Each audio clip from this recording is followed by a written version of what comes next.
I'm testing her olfactory nerve, cranial nerve 1. So I'm going to ask her to close her eyes and put her hand over one nostril.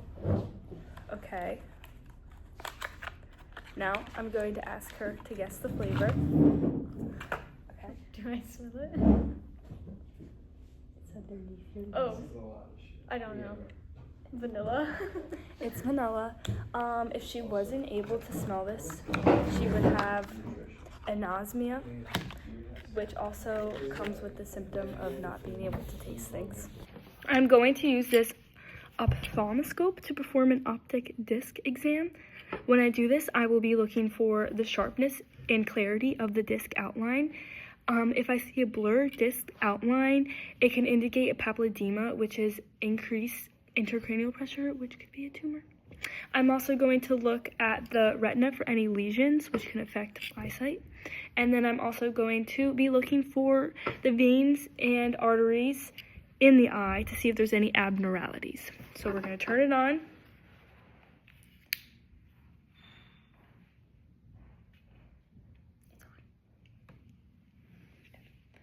It's on. I'm going to be at a 15-degree angle.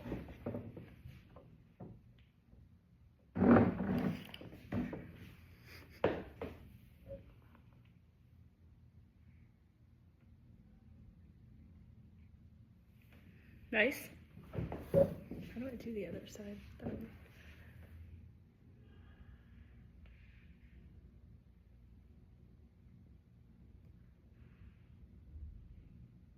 Nice.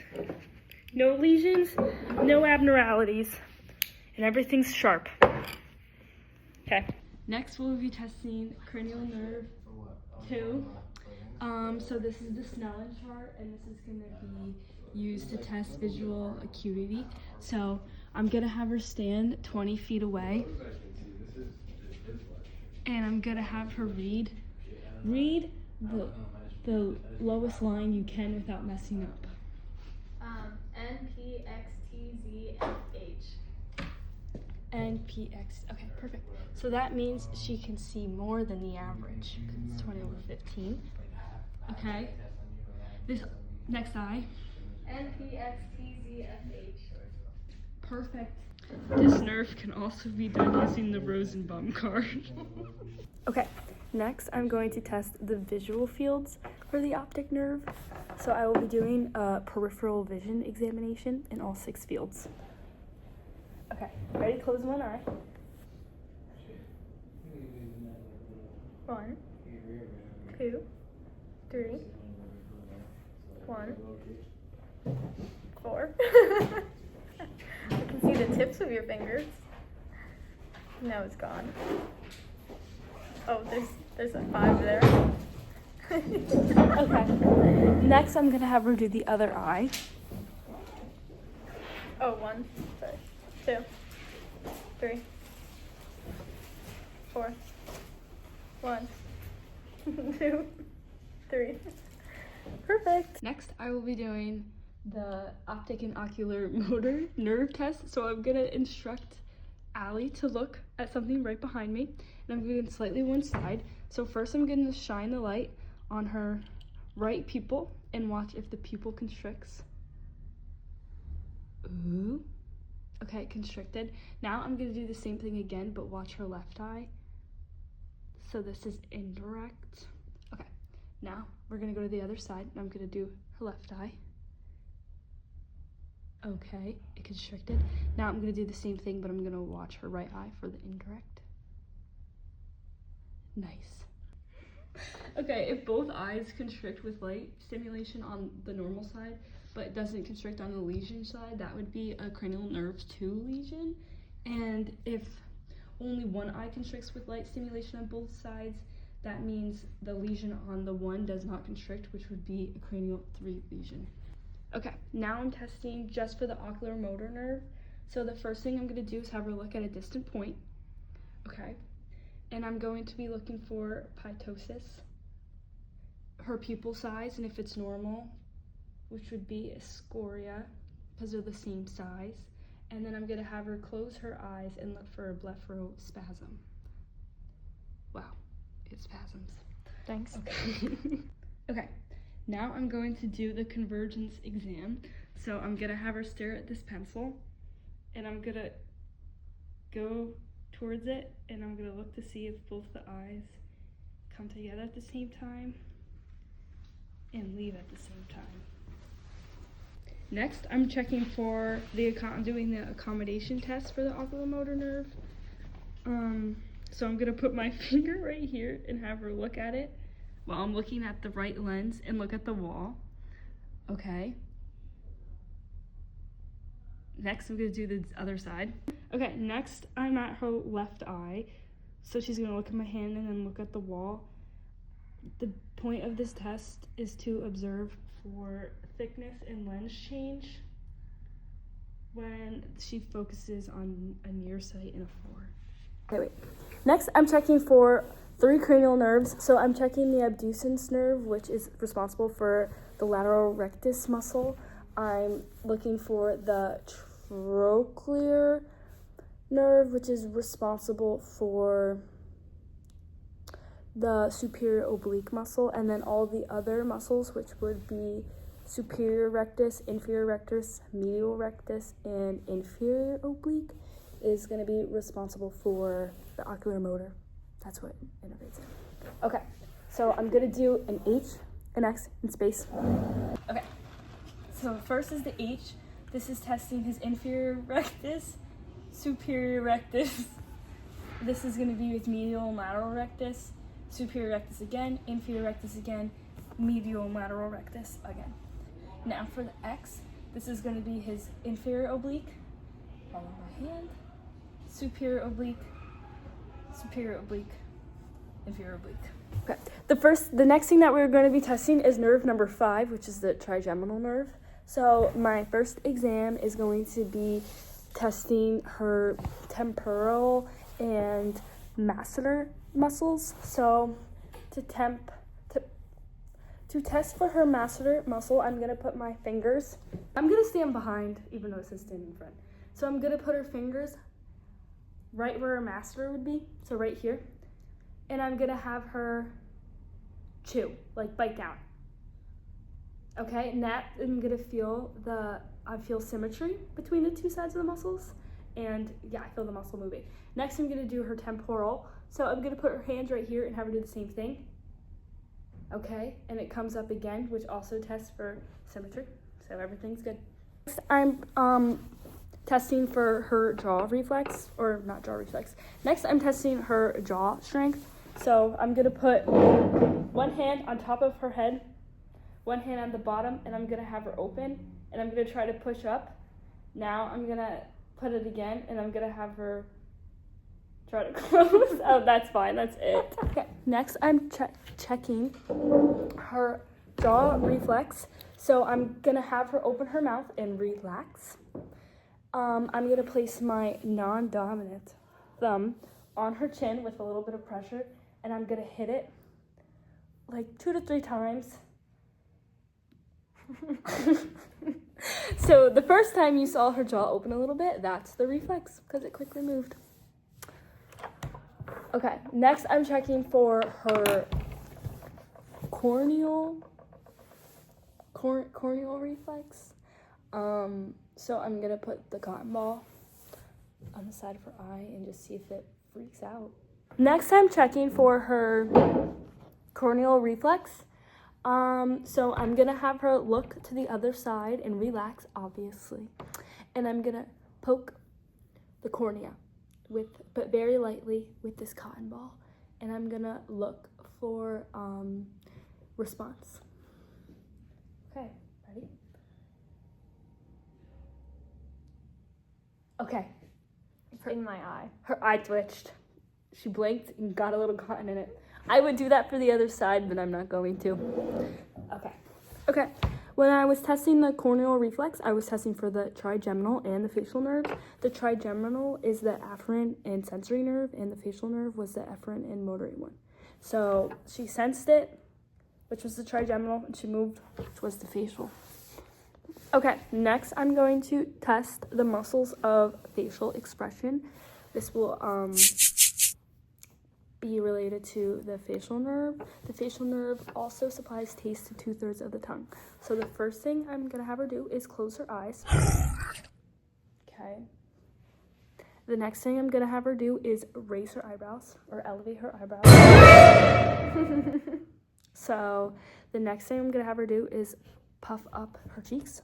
Okay. And the next I'm gonna have her do is a little smile. I'm going to test for her vestibular cochlear nerve. So the first test I'm doing is the rubbing fingers test. So I'm gonna start here. Do you hear that? Mm-hmm. And I'm gonna keep going farther and farther away. Do you still hear it? Let me know when you don't hear it. Do you still hear it? Okay. Nice. Next.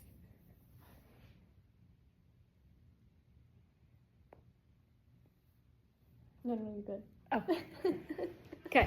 Next, I'm gonna do the Weber's and Renee's test. Is this the Okay, the first test that I'll be doing is the Weber's test. So I'm gonna just bang it right here on my forearm. This is a 512 hertz. Is that what HC is? Yeah. Tuning fork. So let me do that one more time. Sorry. And I'm gonna put it here, and I'm gonna test to make sure that she can hear it in both ears. Can you hear it? No. You can't hear it at all? Did I not hit it hard enough?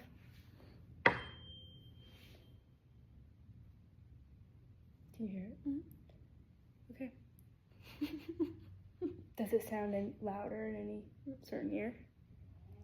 This means I'm testing for lateral asymmetry, and it sounds pretty good.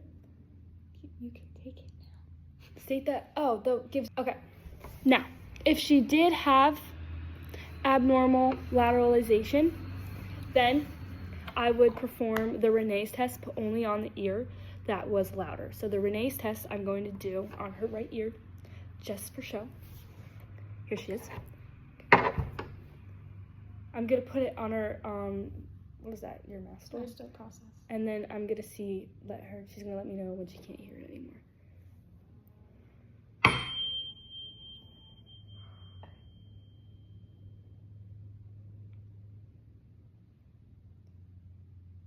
Can you hear it? Mm-hmm.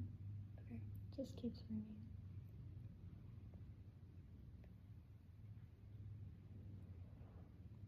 Okay. Can you hear it? No, not anymore, but I did when you flipped it. Okay, nice. So that was the Renee's test. This is to test for air conduction, which is greater than bone conduction, because she heard it after I took it away from her bone still, which was good. Next, I'm gonna perform the tandem gait exam. Okay. Next, I'm going to perform her tandem gait exam. Next, I'm going to be performing the tandem gait exam. So I'm gonna have her walk heel to toe with her eyes open first. Nice. Now I'm gonna have her close her eyes. Close your eyes. Oh. Close her eyes. And I'm gonna have her do the same thing. I feel immediately dizzy. That's okay. Next, I'm gonna have her stand in front and I'm gonna look at her eyes. So I'm looking for resting nystagmus, which is when the eyes move involuntarily when she's looking straight ahead. And she does not have that, which is nice. Okay, next I'm performing a head thrust impulse test. So I'm going to have an object and have her fixate on it. Okay, first thing she's gonna do is look to the right. Oh wait, no. Oh, you mean with my head? Her head's gonna, first thing she's gonna do is turn her head to the right, but she's still gonna stare at this pen. Nice, nice. Now she's gonna do the other side. Okay, perfect. When maintaining visual fixation is normal. If there's a loss of visual fixation, it indicates a lesion on the ipsilateral side of the rotation. Okay. So, the next nerve we'll be kind of testing for is going to be the glossopharyngeal nerve, which is responsible for the posterior third of the tongue's taste. So the glossopharyngeal nerve is the sensory and afferent portion of this test, while the vagus nerve is the efferent and motor portion. Ready? I'm just So next I'm going to test for the vagus nerve. I'm going to have the patient sit down. So the first thing we're doing is testing for swallowing. So I'm going to put my hand on her throat and just have her swallow. Swallow. Nice. Next, I will be assessing for any elevation lesions. So if there was a lesion on one side of the palate, the uvula wouldn't elevate properly, which would cause ipsilateral deviation. Oh. Okay, next I'm going to be testing for the accessory nerve, which helps with your sternocleidomastoid and your trapezius muscles. Okay, so I'm going to push to one side, but you have to resist it. It's like resist. So our SCM is good on the left side. Resist. Perfect. Now for your traps, elevate. Okay, elevate. Okay, I guess trapezius also. Yeah. Okay, next I'm going to be testing for the hypoglossal nerve. So I'm going to be observing the tongue for any atrophy or fasciculation. So I'm going to do a protrusion test first. Next, I'm going to be testing for the last cranial nerve, which is the hypoglossal nerve. So the first thing that I'm going to test for is any atrophy or fasciculation. So I'm going to have her open her mouth and just stick her tongue out. And it's perfect. Okay, next I'm going to be using a light to perform the tongue protrusion test. So I'm going to also have her stick out her tongue as far as possible this time and see if there's a deviation, which would be a sign of a lesion. So stick your tongue out as far as possible. There's no deviation. Okay, next I have to test for her tongue strength. So now I'm going to put my fingers on either side and have her put her tongue on one side. Do I puff my mouth? No. Just have your tongue pushed towards your left side. Oh wait, I didn't feel it. Go again. Okay, so that's her left. I'm testing for tone and strength. Now have your tongue pushed to the right. Ugh, I don't like that. You think I do? Okay. And that marks the end of the cranial nerves. Oh, I'm checking for if there's a contralateral lesion, which would be if one side was weaker than the other.